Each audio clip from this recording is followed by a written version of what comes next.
5 minutes to start at 5:30. People are still coming in, I think. So. If people come at the back, can you suggest they come to the front? Seats at the front, please. Come to the front.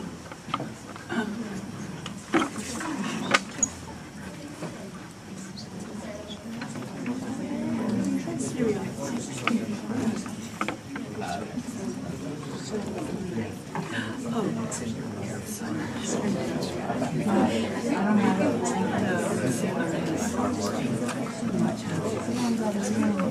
Go for it.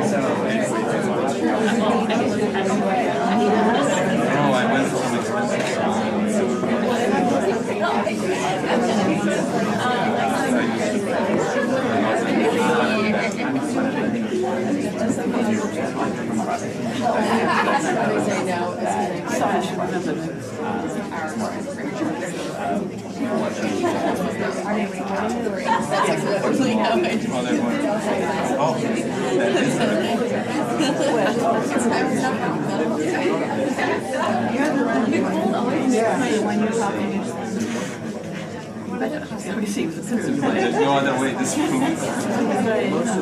This is where they did the Moulin Rouge, they did the can-can dance.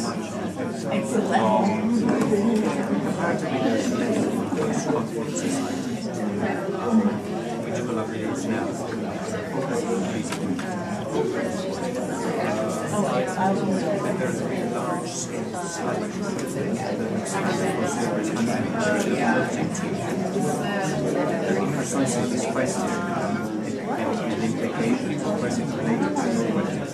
How do we teach it? Am I going to get an early copy? When I'm done with doing this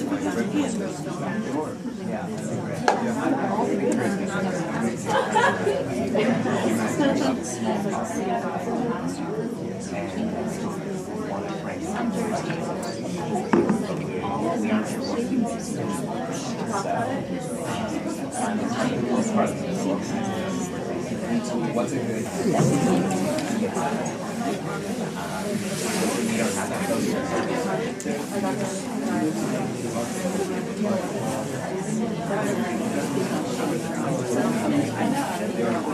I promise not to put a chair in front of you.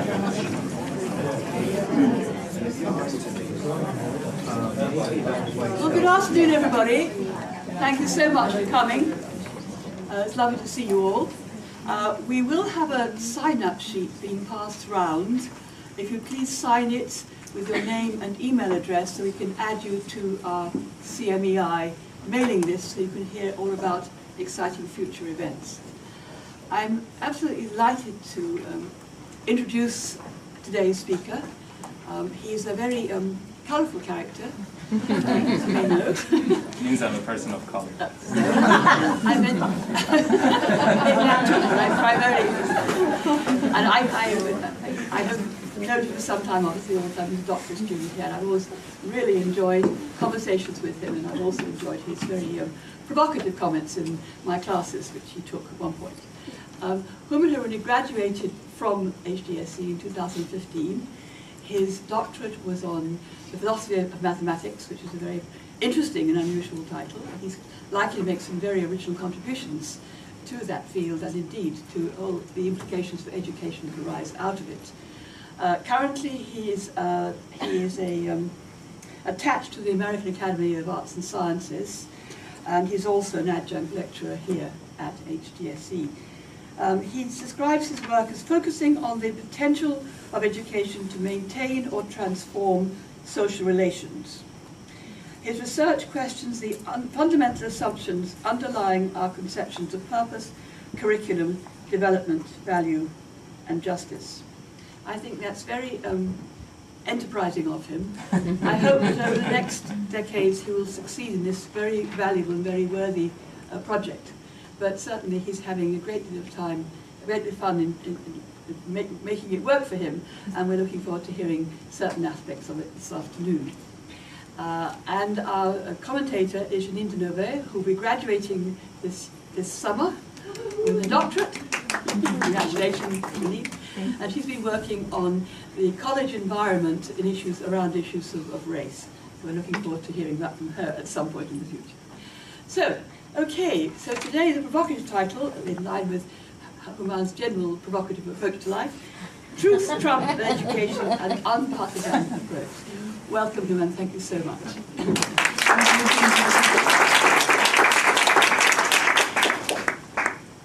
This light is delightful. Well, I should just begin by apologizing in advance for a good deal of the talk, not because it's provocative, as Helen said, because of the subject matter and how it's going to move. But fortunately, we have Janine here, and the reason she's here is that Helen said she's not afraid of anybody. So if you feel very angry about halfway through my talk, you can be sure that she's going to take care of me afterwards.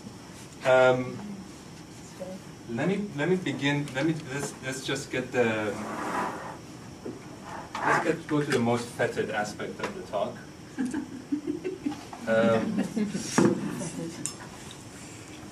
It was supposed to be unpartisan, right? But I have a different conception of unpartisan that I'll get to. But so anyway, my apology continues as I play for you about a minute of our president speaking to Bill O'Reilly. For those of you who don't live in this country or have the pleasure of having never watched Fox News, Bill O'Reilly is sort of a big mouthpiece for the right wing in the country. Did the pyrotechnics started? You talked to Putin last week. You had a busy week last week. Busy week and a half. Do you respect Putin? I do respect him. Do you? Why? Well, I respect a lot of people, but that doesn't mean I'm going to get along with him. He's a leader of his country.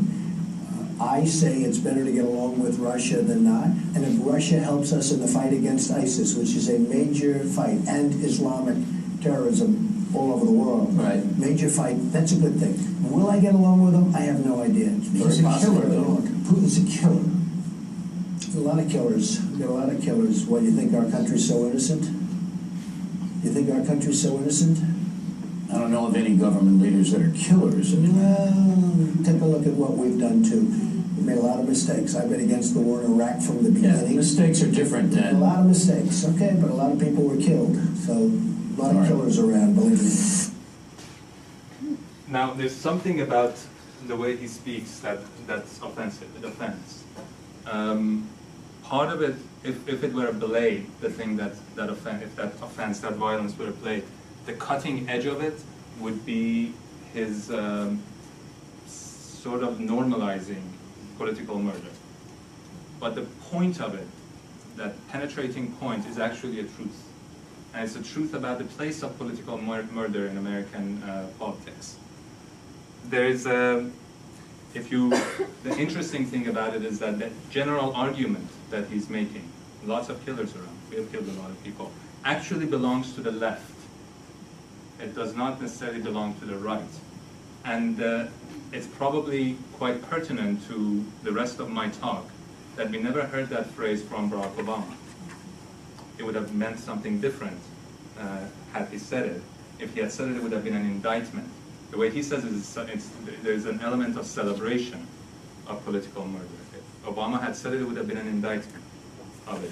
But he never did say it. The only criticism that he has in this is a criticism of anybody who willfully closes his or her eyes on the political organization of this country. The interviewer reacts by calling his statement sort of unsupported by fact. He says, you lie. In a way, he doesn't outright say it, so that's why I don't know anybody who has done this. But he's already lost the argument because he too is unwilling to face what Trump is bringing up about the political situation of this country. He continues to lie, an outright lie. That's a factual one. He says, I was against the war from the beginning. I'll come back to that point about how this sort of plays in with the truth that he has brought up. And I will try to in some way connect it to what we do in education, specifically, how is one to confront the situation as it presents itself? And then what is the role of thought, if any role is left to thought?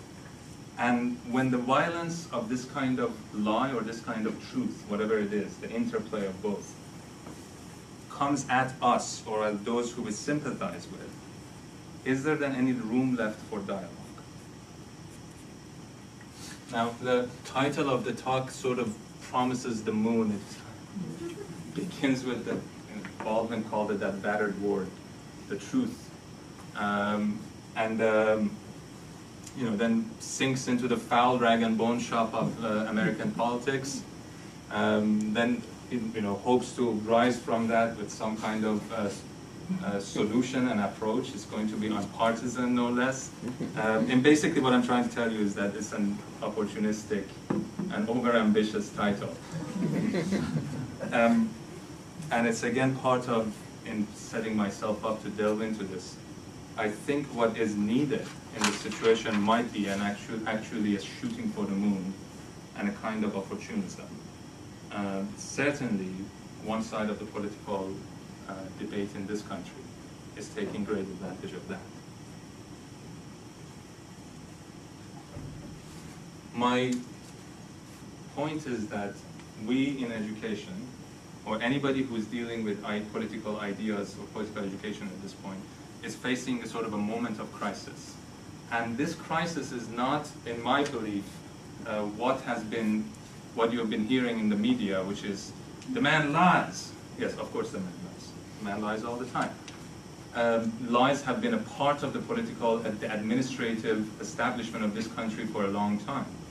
And it's not the fact that he does it openly and without remorse is something that's pertinent.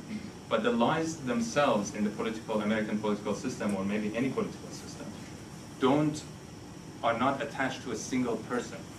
They arise because there are contradictions at the core of our political life that we can't quite face. And it's not just the supporters of Trump who can't face them, it's also me who can't face them, and it's also the liberal side. And possibly the liberal side has a harder time facing the situation in its entirety. What does bring up, I believe, is a moment of crisis is that for his supporters, at least for Trump's supporters, even when he outright lies, there is a ring of truth to what he says, which makes it quite difficult to approach them. It makes it quite difficult to think about what it is actually that Trump is saying. Because apparently somebody is not hearing, he's saying something and two people are hearing him in a very different way. The general approach by the liberals has been to hit Trump or Trump supporters against truth in the sense that, so this is a good, this is sort of a comedian version of it, but his idea is that let's educate Trump about truth. What he really means is let's educate people who support Trump about truth. This is a projection of absolute stupidity on anybody who went and voted for this guy. And what it would be the height of folly. There is such a thing as ignorance. Ignorance is real. But absolute stupidity does not exist. And whoever is making sense of him is using some level of intelligence to make sense of this guy. Maybe come on, move pyrotechnics. There we go. Maybe the second aspect of that crisis is this, that the liberal alternative that is offered in this process is not capable of countering what is coming in from the other side. Embodied in the person of Hillary Clinton in some way, but it's also embodied in the op-eds that are coming out. I recently read one in the New York Times that said, in praise of hypocrisy. Basically what they meant was that it's actually a good thing when the political leaders of a country use a little bit of hypocrisy when they speak. You saw a good example of that when he gave his first speech to the Congress and he stuck to the text and he didn't veer off and he didn't go into any of his conspiracy theories or any of those points. And everybody from all sides, kudos. Everybody was happy with this. Something good had happened at that point. What that means is not that he was doing any better.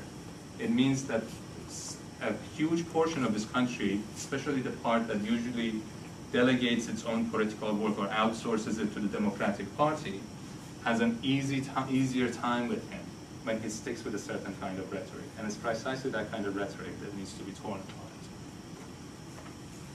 And the third one, for me, the state of crisis, is that people who have supported him and people who are right now projecting this absolute stupidity or violence on the other side, on those who have supported him, are going to be deeply disappointed soon. The disappointments are already condensing. It's in the atmosphere. The reason that it hasn't started raining down on us is because partisanship is sort of keeping the emotions at bay.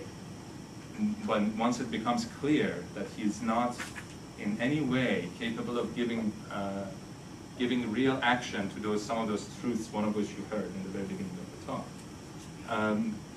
that he has no way of actually overhauling the system, the disappointment and the disengagement is going to really kick in, probably harder than any other time before. And at that moment, there are two things that are going to happen. Either people are going to retreat into that space of disengagement. In every election that we have, the absolute winner, the group that wins, are those who don't vote. So about 45% of this country didn't vote in this election, those who were eligible. And if you consider them as a bloc, they won the election, hands down. They only did not win in Massachusetts and I think Oregon. They had the Electoral College, to get it. That kind of disdain for the political process is one way that it could go, or there would be a search for more radical forms of political participation. At that moment, I think education should have something better to offer than, let's say, the training of skills, even if it is civic skills, or the teaching of specific disciplines. Now, what is truth? This is an inside joke between me and some guy who's sitting in the back of the book. This is Pontius Pilate speaking to Jesus, and he's the one who poses that question. Jesus says, I'm here to, I was born to speak truth or something like that. My kingdom is of truth. And Pilate says, what is truth? And then he walks away, the most dramatic moment of the New Testament. He doesn't wait for Jesus to answer, he just walks away. Nietzsche, on whose methodology I based some of my own in this talk, called him the most interesting character in the New Testament. Now, the way normally the common conception of truth in society is this idea of facts, the things that you can count on. It's not just facts. When I say facts, I'm also including in these, let's say, solutions to problems, or relationships, or data. Now, in educational scientists and philosophers have known for a long time that conception of truth is a little bit problematic. It's actually quite problematic. If you think of truth as something that can be packaged and then given to somebody else so easily, A, you take away their capacity for them to penetrate the underlying mechanisms that brought you to this point. B, you sort of risk making the person a little bit, stultifying the person. You risk making them more exploitable. Truth, then, might be something closer to what, speaking of, what Pontius Pilate says is quod est veritas, truth. So speaking of another veritable Harvard personality, Howard Gardner wrote a very interesting book on truth, beauty, and goodness. And his conception of truth is truth as processes. And he thinks of it in a disciplinary way, He says every discipline, every profession, every sort of kind of engagement in the world has its own processes of coming up with what works for what can be verified. And this is not based on some absolute method. There are methods, but it's also based on agreement among the people who are within that discipline. So in that way, he sort of takes care of this problem of certainty. He says this is as much certainty as we can have. And then the role of education is to teach you how to, is to inaugurate you into these methods. So we're not going to just teach you history. We're going to teach you historical methods. We're not going to just teach you, we're not just going to give you articles to read, we're going to teach you journalistic methods, because that method itself is actually the truth. Truth as a process. The problem with Howard's argument, and I'm not using him as a punching bag. This is not an aspect of his theory. This is an aspect of a way of engagement in the world. Is that politics does not have a method. There isn't anywhere, if you think even in political science, where you sort of the supposed discipline of politics, you're not dealing with, you're actually dealing with debates about fundamental issues. Politics is the place of clashing interests, unexaminable, unexamined assumptions, desires that are barely spoken. It's not a scientific discipline that you can teach. So Howard's, and very often in philosophy of education or philosophy of thought even, but he basically compartmentalizes truth away from beauty and goodness. And politics falls directly within this category. Separate from it. It's a different kind of process. Now, already poses a problem for us, because either we have to now stop talking, because there is no way of verifying anything anymore about Trump. We should just stop, retreat to a corner and start moralizing, which again, that's why I say it's not a feature of a certain educational theory, it's a feature of the way we operate. You go to a point and you say, so-and-so is wrong and this is how things should be. Or we have to come up maybe with a different conception, and not that we have to do it simply because that would be the right thing to do. We have to do it because the various crises in politics that force us into debate also force us to come up with a better theory of truth. Let me give the hypothesis that the processes of truth are many and they act in the human being almost simultaneously. The top 4 come from a philosopher named Badiou. And he says that truth is operative, and things that involve truth are science, art, philosophy, and love. Okay, let's just take those 4. It's not my point to expand on these categories. Well, okay, it is my point to expand on these categories. It's not my point to really get into them or offer new ones. There are the truths of the body, the truth of suffering, and the truth of, which is sort of certain, relatively certain, and the more complicated truth of pleasures and comforts. And there is also a different one that another philosopher called Agamben calls form of life. Form of life is basically what we deal with all the time. It's the way in which we organize life, or a person or group organize life, so that it can simultaneously deal with the private and the political and the public. Good example of it is, any of you compost? So a little bit?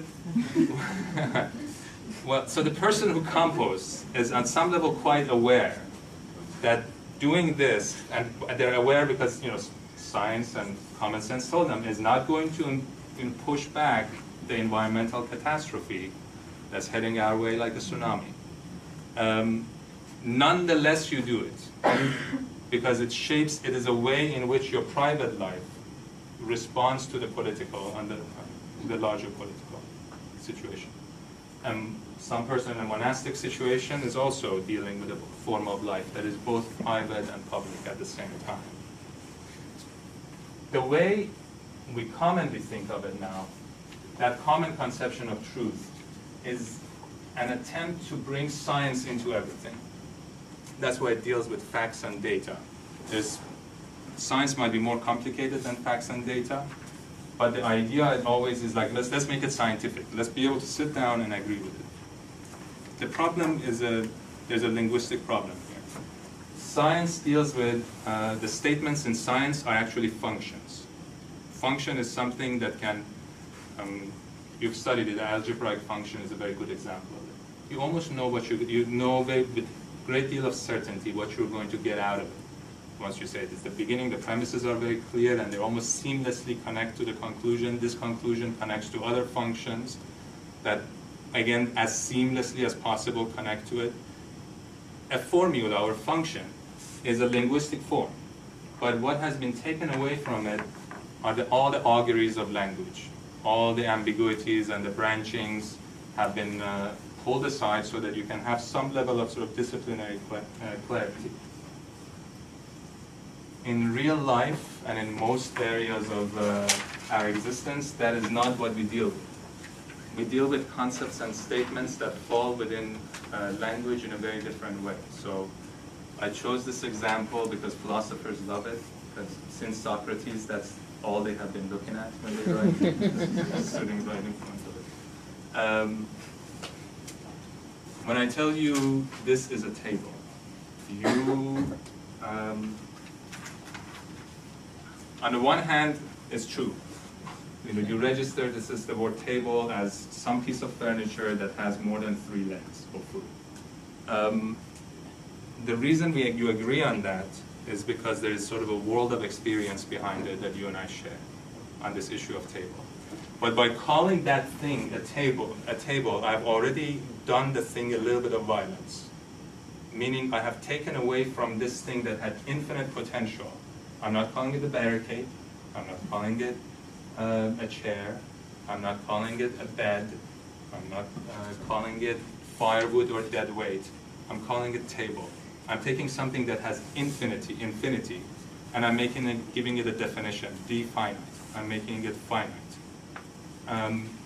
The tension between sort of the infinity of the subject and the finiteness of the concept is always operative.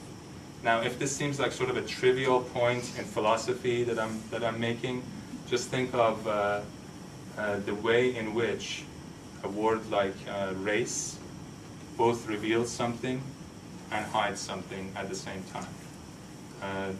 The one that Mira and I, is Mira still here? Mira and I have had a good 3 years of arguing about this is the word justice. That you can make it definite and make it functional, use it as a function, but it's always something that is left out, and that thing that's left out comes back with a vengeance. All of this, there's sort of a grid that underlies, grid of experience and assumptions that allows us to have this conversation. We need it in order to communicate to each other. The moment we communicate, we have said something true. Meaning, if you understand me, there must be something true in what I'm saying. At the same time, we have ignored a great many options in order to be able to achieve this communication. The point I'm trying to make is that in any statement, there isn't just truth. There's at the same time a will to untruth.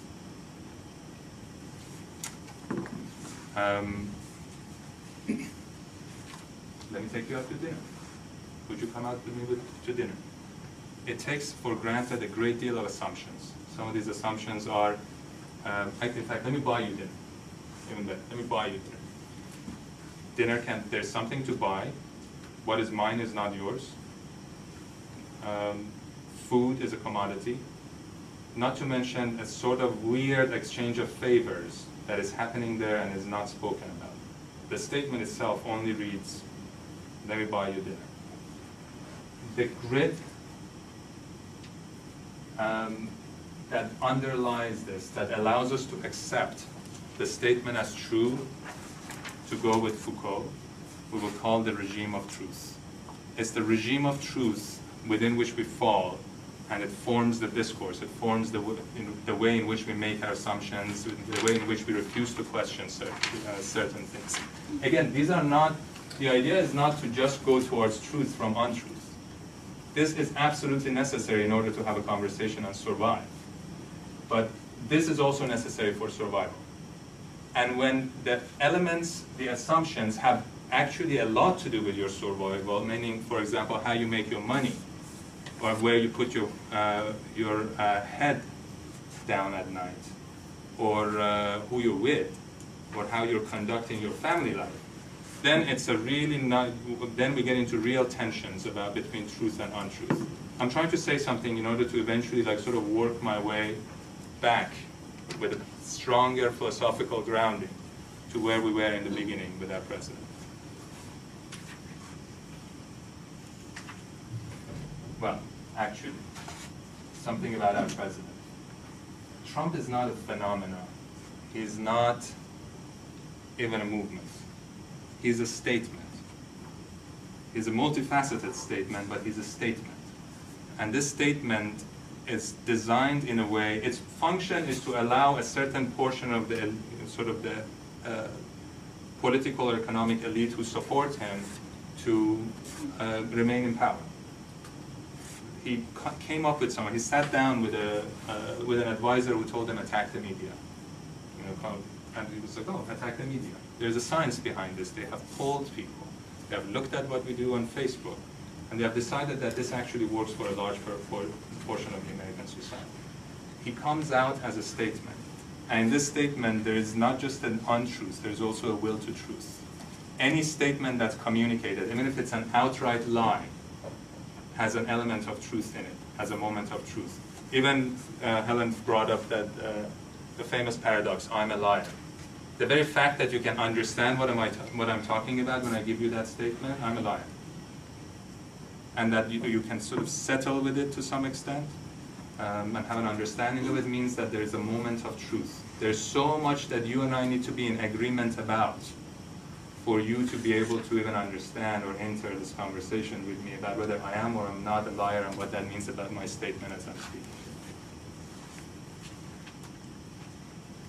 So, an example of it. I opposed the Iraq war from the beginning. Now, he's lying. That much we know. Why is it, though, or at least it's my feeling, that that lie registers as more of a truth than, let's say, what Hillary Clinton was saying about the war? I think to do that, you need to understand something about the regime of truth that surrounds the issue of the war in Iraq. After 9/11, there was such a spirit of jingoism in this country, and everybody was so cowed, not just by the Bush administration, which is what, you know, Hillary Clinton says I was duped by the Bush administration. Everybody was cowed by the general feeling in the country and perhaps by their own fears against survival, you know, had come in. That they decided to go along with this process. It was not a majority in this country who opposed it. It was a minority that, you know, was outspoken and opposed it, you know, in action and in words. The rest gave consent to this. Now, the way the average, I think, American would think about this, about the issue is, I supported the war implicitly or explicitly because it was in my interest. I felt like it was in my interest. A couple of years passed, I figured out it was not really in my interest to support the war. Today, 14 years later, I wish I could forget about all of it. I wish I could forget that I ever supported it. Trump's statement, I did not support it from the beginning, even though he knows that you know that it's a lie, is closer to that truth, that underlying truth, which you cannot extract from the statements, but from a study of sort of the regime that's going underneath this. And it's a lot closer to truth than what Hillary Clinton says. Hillary Clinton's argument was that they gave me the wrong information about this. And anybody who's thinking about this situation might very quickly think, what on earth were you thinking when you thought that it's a good idea to attack a country that posed no threat whatsoever to this one? At what point did that seem like a good idea?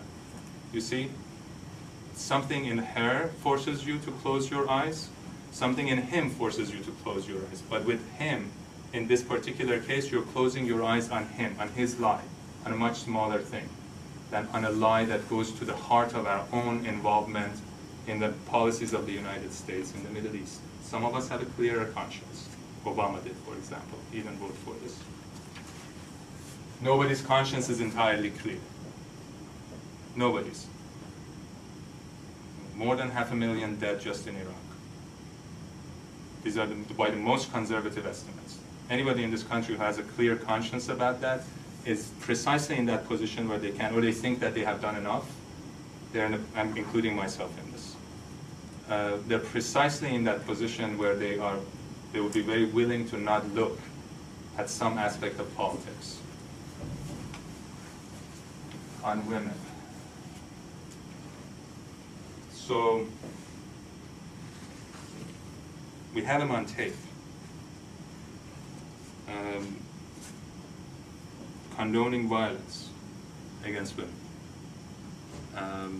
The alleged victims have come out in droves and simply said, he did to me what he said he does. Now let's say that needs to be decided in a court of law and with evidence. Let's say we don't need to judge him there. But let's take a smaller sort of example. His shaming of, he was fat shaming the former Miss Universe. Remember Mikado? That was him, Mikado. Now, that's out there. He did that. Disgusting. I can't talk from the perspective of all the women in this country. I will talk from my own perspective.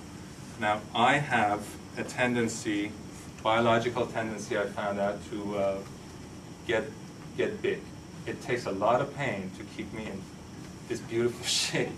I hadn't met my paternal uncles until I was like, about 30 years old. And then I met them, and they all look like they're wearing floaties under their shirt. It's like the tubes that kids wear. And that's sort of where I need to be going. That's like if I eat just normally, that's the direction I'm going. When I do get fat, supposedly, I mean, how much fat can I get? There's nothing on this. Fingers are gonna break because I'm holding this paper. I stand in front of the mirror and I berate myself.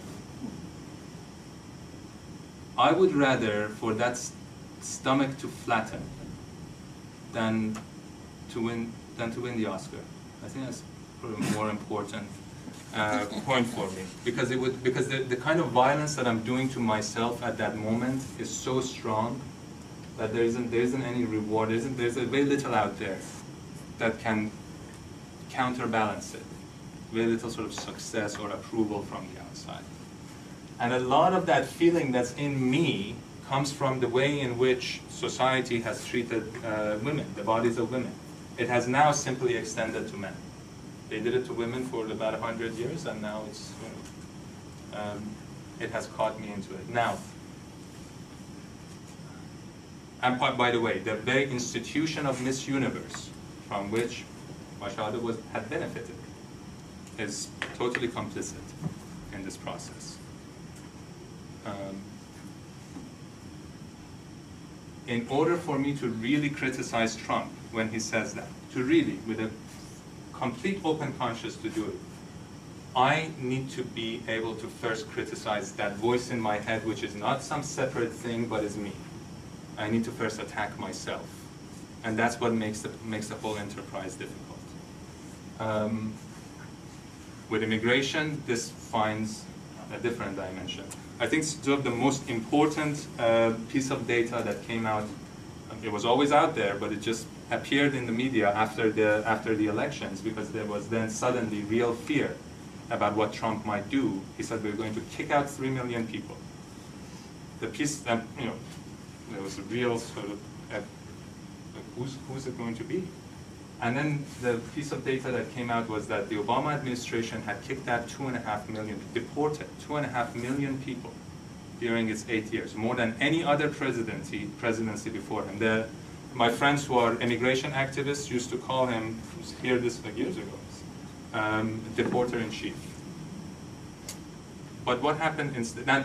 It's extraordinary that this piece of data barely came out during an election that's centered on the issue of immigration.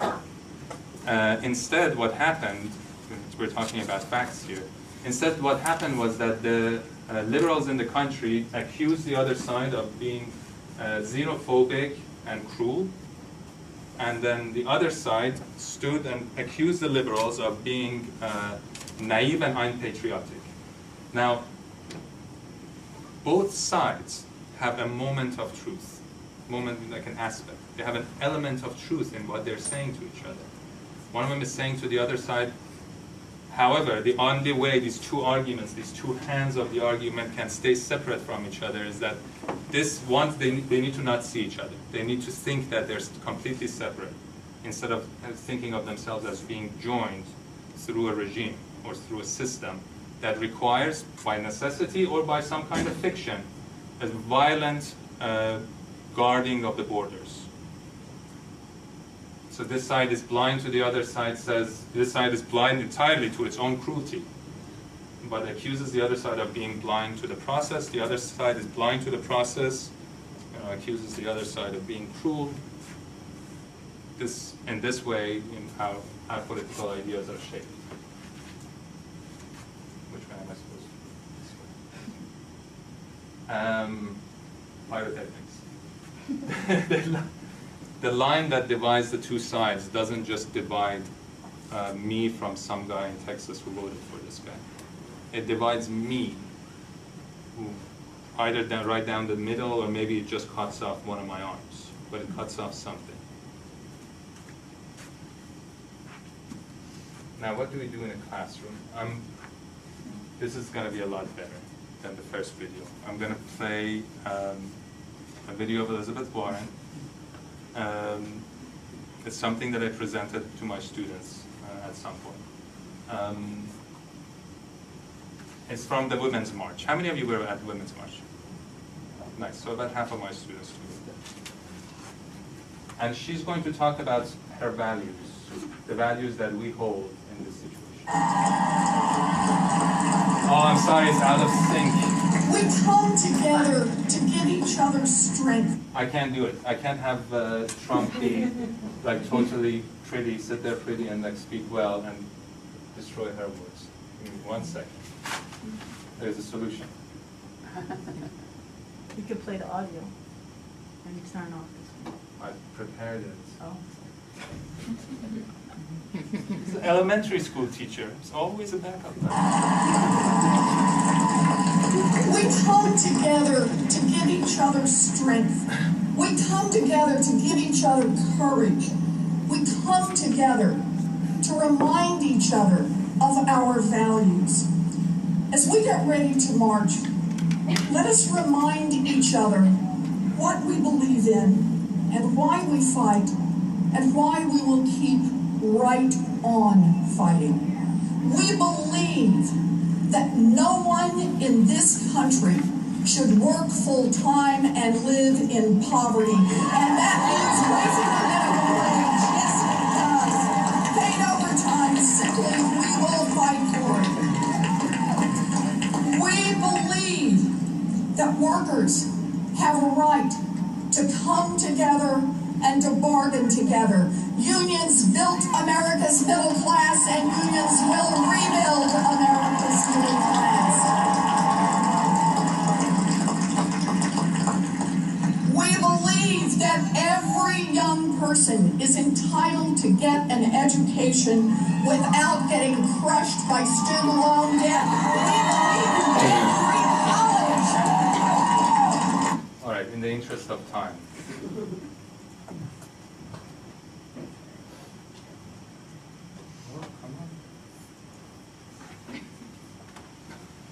I'll read you some of the other things that she says. We believe in science. We know that climate change is real, and we have a moral responsibility to protect this earth for our children and grandchildren. We also believe that immigration makes us a stronger country. We will not build a stupid wall, and we will not tear millions of families apart, not on our watch. We believe that sexism, racism, homophobia, and bigotry have no place in this country. Black lives matter. Diversity makes our country stronger. We believe that equal means equal, and that's true in the workplace, it's true in marriage, it's true every place. We will never stop fighting to ensure equality for all of our citizens, and so on. She goes on for a little while. I presented this to my students with the permission of a couple of them. I'm going to give you their words verbatim. But one important fact, I think, is that when I presented it, at first the group was more or less silent. There was obviously discomfort in the room. I think from maybe their encounters with other texts in the class, they had a sense that this can be, that there's something wrong here. I think they picked up on a lot of it. There was somebody briefly mentioned that equality is, it's a fishy thing to talk about equal means equal in an inherently unequal society. It's not unequal because, you know, we're not doing our job and somebody's dropping the ball here. It's unequal because that's the nature of capitalism. So there was a little bit of dissonance here. On that issue of immigration, I've already talked to you, about. One of the students actually said something to the extent of, her arguments can be torn apart. All her arguments, slogans can be torn apart. She was using, or he was using, her own language. We will not tear millions of families apart, to attack her. Now, I need to tell you, I have a real soft spot for Elizabeth Warren. I think she's a genuine person. Unlike most of these people in politics, she's not a sociopath.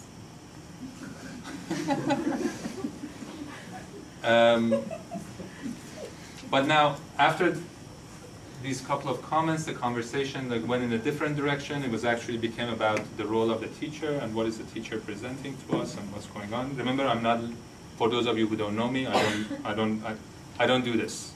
I don't lecture. I actually maintain a great deal of silence in the classroom. So, at some point, I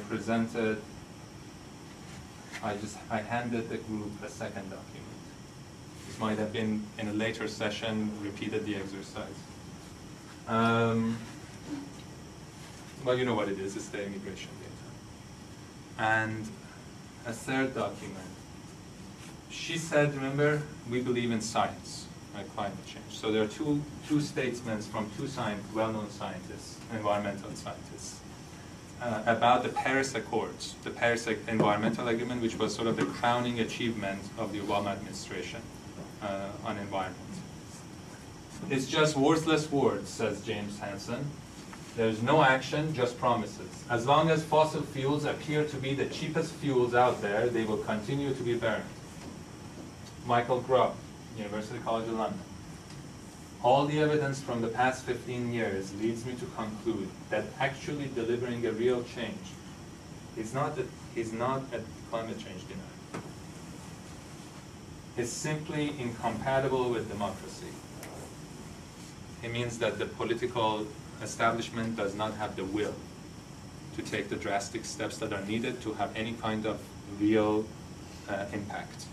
The point from the consensus from most scientists was about the Paris Accord, great effort, it means nothing in terms of real change.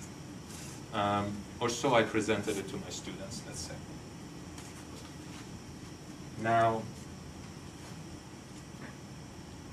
the discussion focused, the discomfort became deeper. My students might disagree with my presentation of this, as they will disagree probably with my presentation of my intentions for doing something like this. And then it began with sort of like a critique of Warren in sort of the same sense that I have brought to this talk, extended quickly to the entirety of the Obama administration and the Democratic Party and the liberal left, and eventually, but not very far into the discussion, settled on the students themselves. So I'll read you one of the reactions. But what about me? I feel I can no longer trust myself. Reading these reveals for me how partisan I am. There are two things that I want and two things that I thought went together. I thought being pro-democracy was in line with caring about the environment. Okay. Now at this point, other people intervene. And they say, well, first of all, it's the politicians' fault. You know, the politicians are not doing their work, they're not picking up the slack, they're not committing properly. And there's another perspective that comes in, which is a very good one, and says, how come we're giving so much credence to the scientists, to these scientists? Who says they have it right? We just, you know, we're accepting the science. The point is put in a much more intelligent way than I'm putting it right now. Now, notice that the student who said that about the scientists is an avowed liberal, is in fact taking up the position of that's much closer now to the climate change deniers by questioning the scientists, questioning the science in that moment as it's coming out. The difference, though, is that instead of sitting there and just taking that doubt as absolute, he or she is trying it on for a size, is actually trying to see, as she speaks it and trusts it to the group, is trying to see what are the underlying processes that give rise to this, basically the regime of truth that holds this. Now, once they have said this, the student comes back and says, and sort of pushes back and says, I want to figure out what I actually do when this worldview of mine is challenged. I feel like it feels easier to say, look, these leaders are not committing and are making these mistakes, but I also see myself in them. What about the ways in which I'm not seeing things?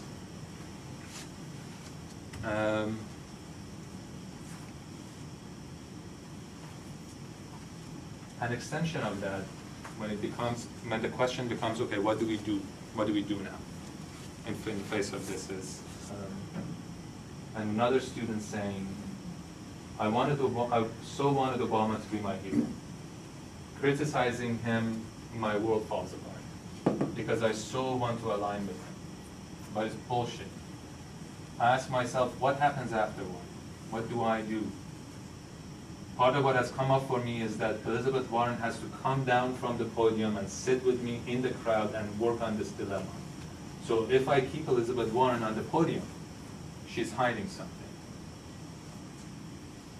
This is becoming aware of the duality of the statement. She wants the system to go on as it is. System here again, the regime of truth. There's a dominance there, and I very much want her to come down from the podium.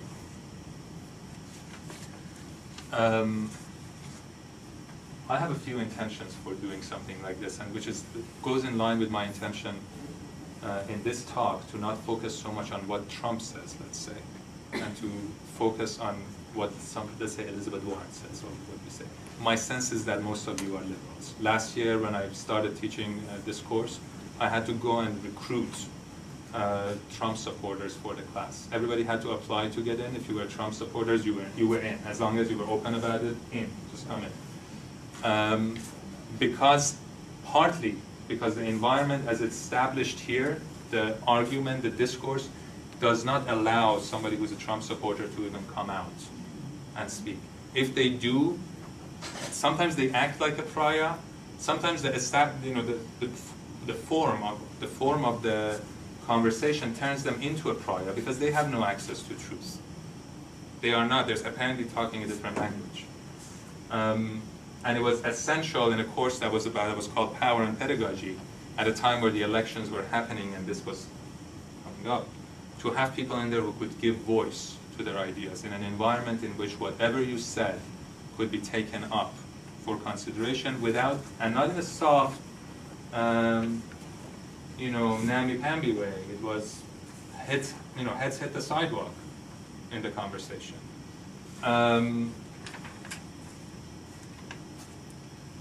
But my points, so that I have 1 minute to talk. Self-examination is not some kind of lecture that we can give. The process of arriving at the internal process of truth are not a transfer of what I know to you or what you know to me. It is in fact an experience. In the class, and I think maybe you felt it already when I was reading these texts, did you feel a sadness in this? Yes? No? Yes? Thank you. There's real sadness in there, in the classroom, palpable. You could reach your hand and touch it. And that is not a minor side experience. In fact, when I do this kind of work, two things happen. One, my students are constantly commenting on what I do, or consistently at least commenting on what I do, and I consistently comment on their emotional state, including with what's going on with your face. Did you notice a student read something, made an argument that once we have thought critically, then we move to critical action. And then I said to her, do you notice that you're smiling as you're saying this? And the student said, yes, because I don't buy it. I myself don't buy it. All of those experiences are part of this process and need to be taken up seriously by the teacher, which I believe puts the teacher, or forces the teacher, or demands of the teacher to put himself or herself as the site of criticism, meaning it does not matter if I like Elizabeth Warren or I don't like Elizabeth Warren. I need to put myself in a place that the critique of Elizabeth Warren is directed first and foremost at me, at the material I present, at the side that I hold. If she's not critiqued, I must take the one voice in the class that critiques her and support it, and not supported by saying, but allowing it to speak and find sense until the other people can talk about it. Same for the person who supports her, Elizabeth Warren. And same for the, even more for the voice that keeps trying to ask, what's going on here? What is it that I need to do?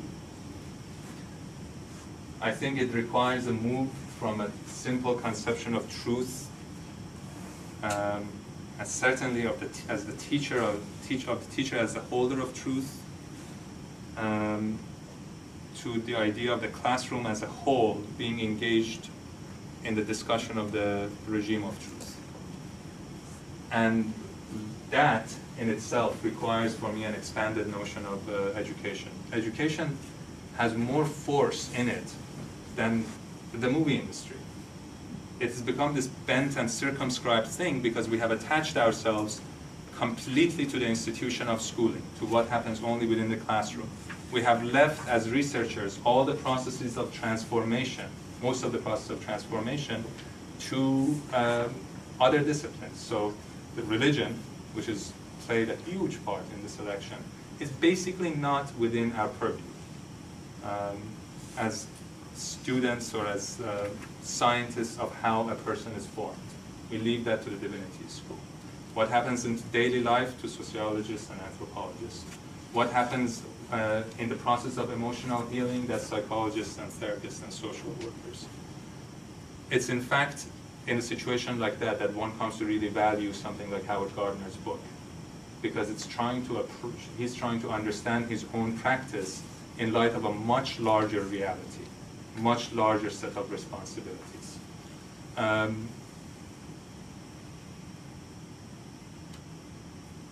Who knows, maybe this Trump presidency will turn out to be the most important learning experience for this country since the Vietnam War. However, my early master when I came here, Eleanor Duckworth, her key insight, her central insight into education was, the whole world will pass me by unless I think about my thinking about it in that way. She didn't say the whole world will pass you by unless you think of it as passing by. Unless I think about my thinking about it in that way. Once education or an educator can grasp that, to grasp the sort of the vastness of the work of education and the specificity of the classroom, of what happens with the individual within the political context, I think then there is some chance of learning. There's some chance, if you think of it in a larger scale, for a country to maybe learn something from itself. My apologies.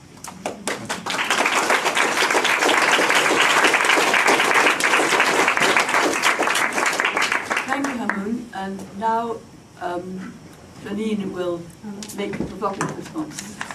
I've heard provocative like 17 times today.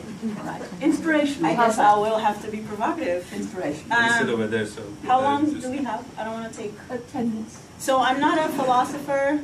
I am just pretending to be one today, and I'm actually a sociologist and a social theorist. I'm a cultural studies person, and so I don't consider any of these things that he said is outside of the purview of education outside. That I kind of think of education as like the broader culture. I think we're all in the big school called American culture, so it's in that spirit. I'm going to kind of bring this back down to like real life a little bit after Harouni.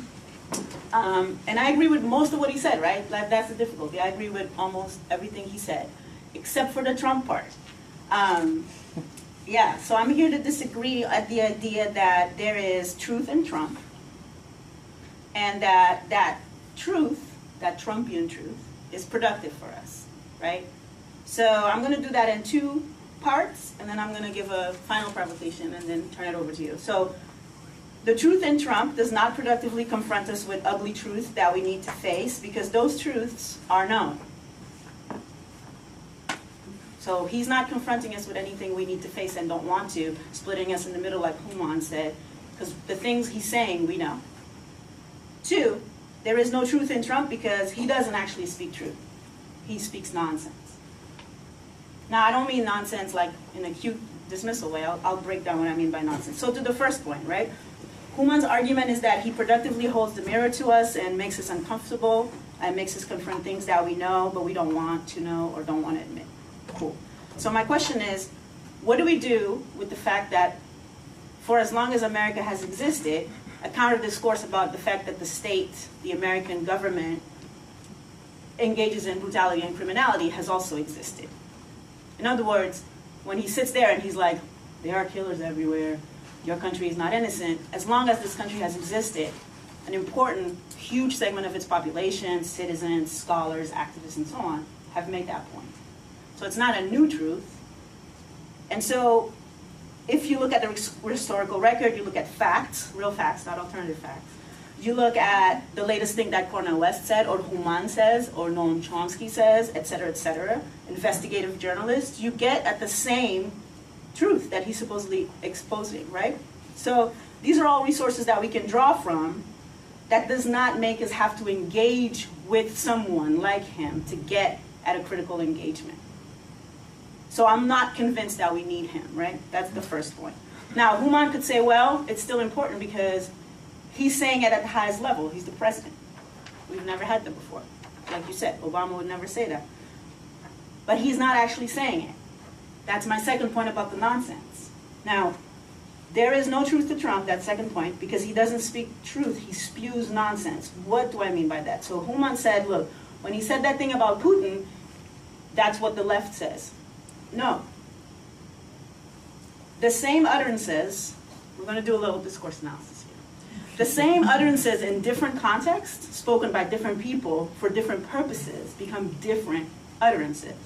Discourse is not the same when you change who is saying it and why they're saying it and in what context they're saying it, right? And so that statement is absolutely not the same kind of truth-to-power statement that Cornel West would make, because Cornel West would be making a statement, to stick with him as an example, that has a kind of coherence to it, right? He outright rejects the brutality of the US government. He has consistently rejected it, and he's saying, I don't want anything to do with that. The man you saw on Fox insists on the brutality of the American regime, and in fact, the next week, what does he do? He goes to Yemen, he authorized a raid, he causes the death of women and children, and then when he's asked, you screwed up, what does he say? He said, oh, it wasn't me, it was the generals, it was Obama actually, he authorized it, it was a mess. And then he authorizes a 36-hour drone strike on that place. If he were this powerful truth teller, he would look at us in the face and he would say, yeah, I bombed them. So it's what we do. We're all killers. I admire killers, but he didn't do that. And so Trump is not saying something to critique this regime or these habits. He is just deflecting. He is just lying. He is just being Trump. And so for me, that's what I call nonsense, in the sense of anti-sense making, in the sense of disturbing our ability to make sense of him. Which is like my final comment, I guess. The danger for me is not the lemma of truth. I think the danger for me of this man is this nonsense that's getting elevated such that we tend to spend time on it. So, basically, what I believe is that our lives are made up of this kind of ebb and flow that we have, this tension between trying to make sense of the world and finding our way through it. And sometimes we can, and a lot of times we can't. There's constraints. Our lives are not about resolving this tension, by the way. I don't believe in that. Our life is about holding that tension. And actually, education, we agree, should help you carry that tension with you, right? These resources that we draw from to make sense of our lives, they're not just material resources, though those are important in Trump's America: food, shelter, the integrity of your body and people you love, and papers and documentation. But they're also cognitive, sense-making resources, right? So far from exposing ugly truths that we might need to think about, Trump infects the public sphere with insidious ideas that there is no point to actually figuring things out. That's what I mean by nonsense. It's like, I didn't talk to the Russians. I did. No, he did. No, he tapped me. No, it was not. It's basically exhausting us. And in so doing, in elevating nonsense via tweets from the White House, he is, I think, seducing us into giving up our capacity and our will to make sense. And if human beings can't make sense, then they can't become resilient to what the world is actually going to do to them every time, right? So, to me, I think where we disagree is only on this point. Trump's utterances are not provocatively productive. They are pedagogically toxic because they discourage us from believing that our faculty, our critical faculties matter, that they deserve cultivation, and that they alone really can keep us relatively, temporarily free, right? This is dangerous. And this does call for the kind of education that Harouni outlined and does in his classroom. And the last thing I'll say is that we need to pay attention to see if we are being, again, seduced by powerful discourse to take it seriously. That if there is something about us that wants to believe that if it is living in the White House and it is running the country, it must somehow deserve our reckoning with it on a level of intellectual reasoning. And I'm here to suggest to you that it does not, that it's nonsense. You got to pay attention to him. You got to watch what he does, but you do not need to engage into a kind of intellectual realm with him and make sense of him. And if you do that, things get like very tricky. Thank you.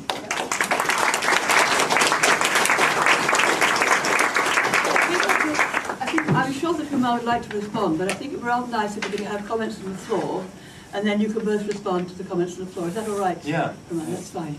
Okay, who'd like to start off the questions, discussion? Can you say who you are when you put your hand up? If you don't all know each other. So who'd like to start? Comments, questions?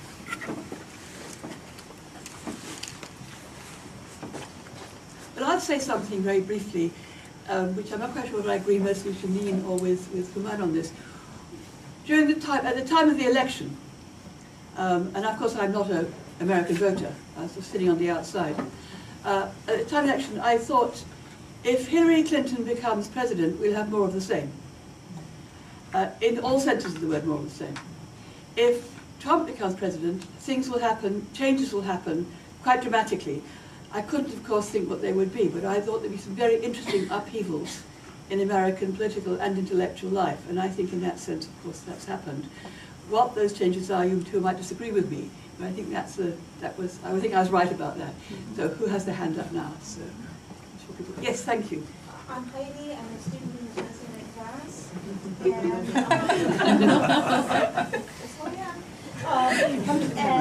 I don't understand the point about teacher as site of critique. Well, maybe because you don't attack me enough in class. That's probably it. Okay. I think I can respond to part of what Janine said in that. It's true. She read my mind. I would have said we have never had this kind of thing at that that level of office. I would say, however, that whatever this man is saying, most of it is manufactured. It's not. I don't think he has much conviction about any of this. is in conversation with about 50% of this country. And that's what I have a very difficult time projecting at absolute sort of nonsense or stupidity on. I didn't say onto stupidity. Nonsense. Oh, okay. That a person. And I didn't talk, and I wasn't talking about his supporters. I was talking about the man. but it's, you No, know, I really he makes only sense to them. Yeah, no, I was only talking about the man. I was only really talking about the man. And so somebody, I'm getting to your question, Heidi, in sort of a roundabout way, which is that I would say about somebody like Trump, that Trump, I think Janine has like a more of a, you have more of a moral sense of truth, the truth, speaking truth to power. Whereas for me, it's not, the highest morality of truth is maybe about paying attention to the way in which it operates in everybody. So if we don't think of it as actually a big, mega rich, orange thing in the White House, but think of it more as, let's say, a student in the classroom, somebody who has entered your classroom. Then the confrontation with him is not a confrontation of the telling him, you cannot tell this person that he does not make sense. Sure. Okay. However, he might infect the discourse of the classroom with racism, xenophobia, etc., etc. But that it needs to be understood. At some point, the conversation might end. You know, in classroom is not politics. Politics is sort of a life and death situation sometimes, and understanding will have to end in certain places. That you might have to actually do violence to the other person, vote them out of office, for example. Take away their salary. That's sort of like a small level to talk about. But while the conversation is going on, the idea is to try to listen. Now, if I listen to Trump, I don't listen to him because I think he's speaking truth to power. I listen to him because I believe that he is the truth of a lying system. If a system is infected with a lie to begin with, its statement, the statement that comes out of it, whether it's Obama, and that's why I played Elizabeth Warren, whether it's Elizabeth Warren or it's Trump, it's going to speak lies. I happen to, sort of in line with Helen, I happen to be a little bit more, I'm very apprehensively hopeful, which is, I was not hopeful when Obama came along as a phenomenon. I respect, there's an element of greatness to the man. He's a very, who could think we would have a president with no scandal whatsoever for 8 years. But I felt no hope in that situation because everybody had delegated their work to him from the liberal side. I feel more hopeful, apprehensively hopeful at this point because of the reaction. And that reaction comes from engaging not him, because he can't be engaged, but engaging the sense that is emanating from him to about 50% of this country. Even if it's, you know, in places and you will get to lies and religion and things like that. A regime of truth is not about logic. A regime of truth at the core of it has very unlogical stuff, usually. That's why I talk about form of life, desire, pain, etc. So the teacher must be able to allow for that kind of thing to come out, and it's never easy. You know, you guys are game, usually, and you're part of the same general discourse. You rarely stand up and say something that's, say, racist in the classroom. My friend Jessica Wilkerson, sitting in the back, teaches at the Old Miss. This is the University of Mississippi, and she teaches women's studies. She can tell you what it's like to teach women's studies in sort of a history of study. Is it history of Southern history class with women's studies? Yeah. She can tell you what comes out in that class. Not from like a minority group, from like, you know, majority. Remember, most of the college-educated whites in this country voted for this guy. More comments? Would you like to say anything, Jessica, at this point? Well, I won't say anything about Mississippi right now, because I would go on and on. But one thing a question that comes up is, right now you're talking, I mean, you sort of presented this in a binary, right and left. But how do you break, what would be your sense of how to break out of that? I mean, I assume regimes of truth can get you there. but I'm thinking more of like, liberal left coalitions and how what history tells us in this country is that change has happened during these broad coalitions and with broader spectrums of politics, and we've seen the goalposts narrow over time. So I'm just going to throw that out there. How might you engage that? And how students think about political ideology in the first place. They come in usually thinking in binaries of left or right. But there are a few things with this which I've sort of hinted at. One, Janine is right. There's a whole tradition in this country of a different kind of thought. They usually call them maybe far left or anarchists, and then you have also the far right. But it's more complicated than that, of the binary of the left and right. First of all, the majority of this country, and maybe almost everybody in this country, in a good chunk of their life, are neither left nor right. There's a Leonard Cohen song, I'm neither left nor right, I'm staying home tonight, getting lost in that hopeless little screen. It goes on beautifully from it, which is, I think, actually what I believe in. I'm like one of those garbage bags that time cannot decay.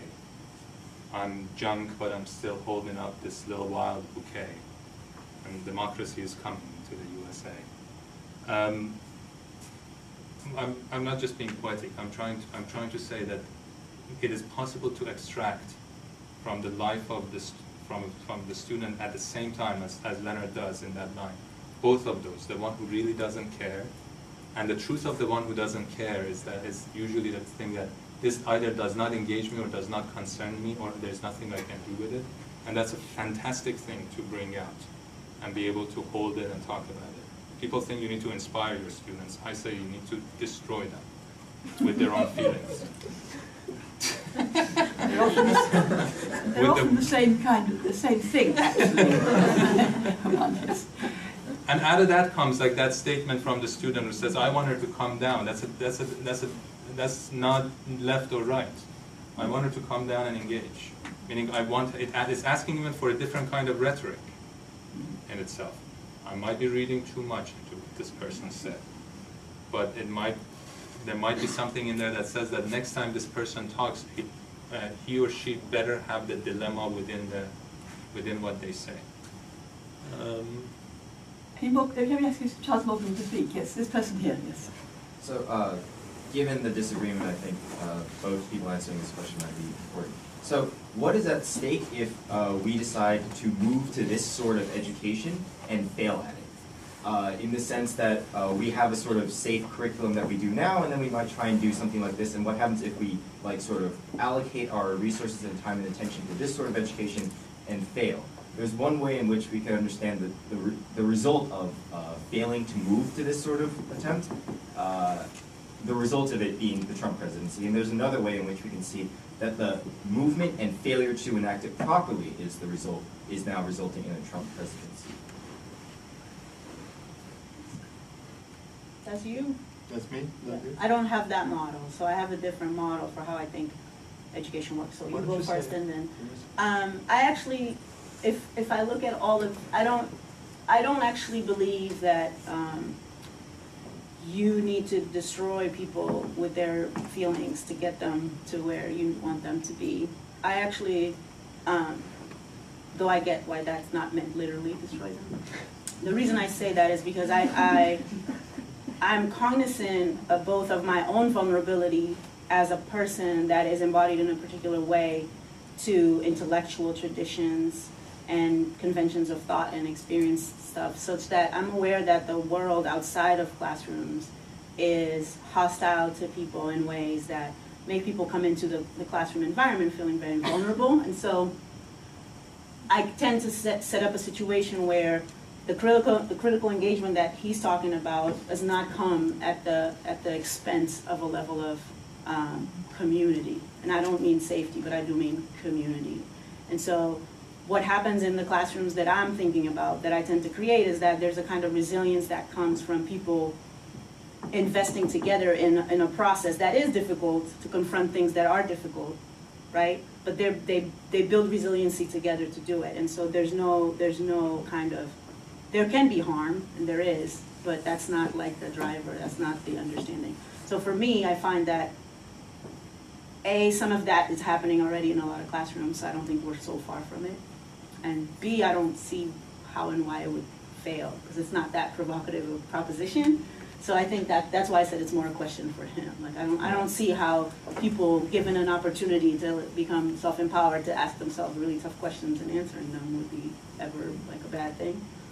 So it's more like you're radical. I mean, nobody gets totally destroyed. That's good. Right. Part of it is that the teacher in this situation, I guess I haven't talked so much about this, needs to have an understanding of what the therapists call the ego strength of the student. Meaning which is why we're not burdening, as a teacher, I'm not burdening the student with my criticism. Like, this is the first time my students are probably hearing me say, maybe I made like a tiny comment in class at some point for 30 seconds. They're not being beaten over the head with my dilemma or with my conception. It's rising out of their own ego. And so long as the ego can bring it up, the ego can more or less hold it. However, I think that look, if I thought, this is part of it, that I go around trying to find, let's say, something good. I've been waiting for her to write about race for ages. I've been like, right, how often do I sit with you and I'm like, have you written it? Have you written it? Have you written it? Right. It's called a dissertation. Dissertation. Like you would look forward to reading it, yes. And the reason for it is that I don't get to read the things, I don't even get to read the things I want to read. Considering the state of crisis in this country, it's now I'm becoming, and this is part of another my hope in this situation, is I'm reading more and more pieces on newspapers and magazines that I feel like they're getting at the depth of the issue. But on the question of race, I still need to go back to Baldwin, for example, to read something that really, I feel like speaks the truth and challenges me every sentence. Vast majority of what comes out doesn't do that. And part of that, I think, is because the confrontation is occurring at a low register. I think higher registers are needed. Now, failing at this, it's all failing. It's not you go in order to fail, and then you grasp you try to grasp the failure as it occurs. There's no way. But the reason I say it's all failing, it's not like I'm not being like some progressive educator kind of thing. It's philosophically it's meant to fail because you are trying to get yourself and the group and then the individual to confront the thing that they don't want to confront, whatever it is. You're trying to say, if you're aware of it, it's what you said, yes, we are aware of it, but we don't quite confront the implications. And it's obviously going to fail. The only thing that you can do, because the person doesn't want to see this thing. And so all you actually have is the failure. But that's what I mean, the teacher also needs to be the site of this criticism, meaning once that's happened, they need to sort of gather themselves back up and see what happened and go back in. I don't think without Janine calls them brave communities, but without bravery, I don't think any of this is. Do we have one last question before we allow our speakers to comment? So at the back is that, yes, and Ellis. Yeah, I was wondering if you could talk a little bit about your classroom method and how it relates or embodies and manifests some of these ideas you talked to us about. It's a very difficult thing to do. It's quite difficult. I mean, I can say that it has to do with me staying silent a lot. It has to do with the materials always being rich. I don't hand the students propaganda of any sort. Most of a lot of what I write is in some sense propaganda. So I don't do that. I'm not saying propaganda is bad. I just don't hand it to the students. The text has to be rich enough that it gives rise to competing interpretations of simple facts. The teacher needs to be patient enough and be very good at listening, I guess, have some training in listening, to be able to wait for a long time for these confrontations to occur either over the text or over the writing or over the discussion or over what's happening in the classroom. And the group needs to be also resilient enough and willing enough to take up anything that comes up, and especially those moments of dissonance, those moments where things are not happening, going well. Pick those up for interpretation and try to make sense of what happened here. So I'm a lot more likely in my class to focus on a student who is, speaking haltingly and losing track of his thoughts as he's speaking, than somebody who comes in and stands and makes a point and it's all very well taken care of, because that everybody hears and incorporates. In the student who speaks, whose language is failing him, you can grasp that thing that is trying to speak and cannot be spoken. And it's usually, if it's working for him, it's working for 15 other people in the classroom. And you can bring that out and allow it to move. That's as much as I can tell you. It's not a lecture, man. It's an experience. Do we have any last words from the two of you, or are we happy to say thank you? I'm happy to say thank you. Thank you. I'm bound to thank them, and I think we'd all go away feeling very uncomfortable and very challenged, but not, I think, destroyed. No. But thank you very much for thank you very much for a very disturbing and enjoyable. Thank you.